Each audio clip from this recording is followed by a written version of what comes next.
Fun fact number 146.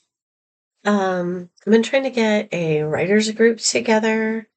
Um, I'm in a dancing group, and in the dancing group, there was somebody who was having writer's block issues, and they came over and I talked to them for 3 hours about different things they could do.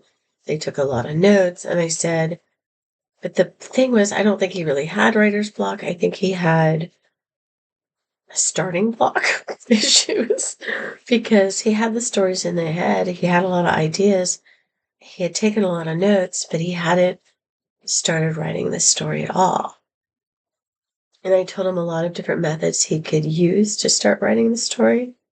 Like, there's a certain time and a place every day you have a writing space.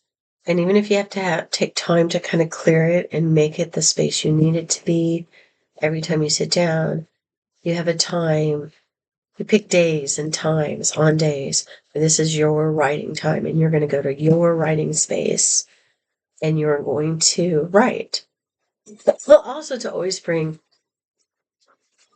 pens and paper wherever you go, because you never know when you're going to be inspired or when it's going to hit you. I have the first line of the book or the short story or the poem. So always bring writing stuff with you. You can, if you're more audio, you can always talk into something.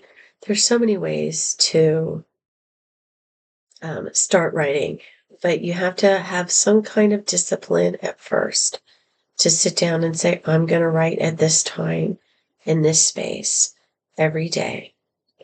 I think writing in journals is really good because that gets you can even say, I'm going to write in my journal today. And if that inspires you to write a first line to a story that's in your head, do it. But you need to start committing it to paper somehow. Even if it's on a computer, you need to have a discipline and a place where it's your writing space that you're going to sit and you're going to write. And the thing you have to do is not judge what you write right away. You need to go back and read it. And then there's this thing called editing, and you can change it completely. So, the point is to start. And he was just having a hard time starting. Now, I know he hasn't started yet. I haven't written for a while either. I have a bunch of things I'm working on, but kind of getting a job has kind of been a higher priority. Plus, I had things that I had paid for and scheduled to do, but those things are fairly over now. But I'm also trying to make sure I have some fun in my life so I don't get too depressed about not having a job and maybe being homeless. So you got to be disciplined, and you need to just write, and you need to write. And just start it. Just start it. And I prefer writing like in a spiral notebook and doing it by hand, especially if it's going to be a novel, because you have to keep track of everything and you have the margins there to remind you, hey, his son's name is O'Connell or Connell, not Colton. It's because you need to keep track of all that stuff too. And if you're writing a long piece, you need to do that. You can do notes on the computer, but also writing it out by hand. Sometimes the story is going too fast in my head, and I need to slow it down to get the details in, and writing it by hand slows it down. Typing it out, it's my brain and my hands are going at the same time, and it ends up very stiff without the beautiful details that really describe the moment. So I like writing out by hand. Like if it's a short story or a poem, I can do that on the computer, but if it's like going to be a novel, a lot of times I need to write it out by hand. But I do write poems out by hand, and I do write short stories out by hand. Like if I'm on the ocean and I get inspired to write a poem, I have a pen and a piece of paper just to write it. So those are some of the tips to start writing.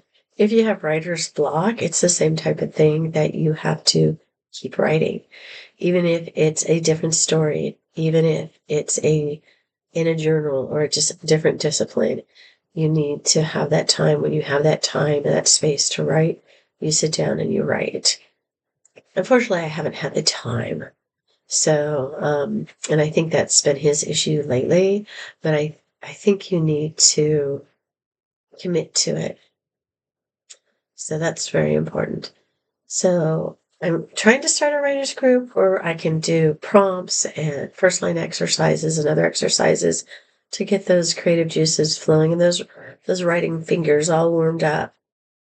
So I don't have enough people in the group yet, but maybe this Sunday when I go to my dance group, I'll be able to get more people to sign up. And I need a balance of people. Can't be people who's never written, and can't be beginners. It can't be all beginners. You need to have some people with different flavors and different approaches and different personalities even to create a really good, well-balanced writing group. And I've been in several where there's been balance, and I've been in several where there hasn't been balance. And it works okay. It's just challenging. And I don't need any more challenges. So that was my fun fact 146 about writing. Ciao, Bella.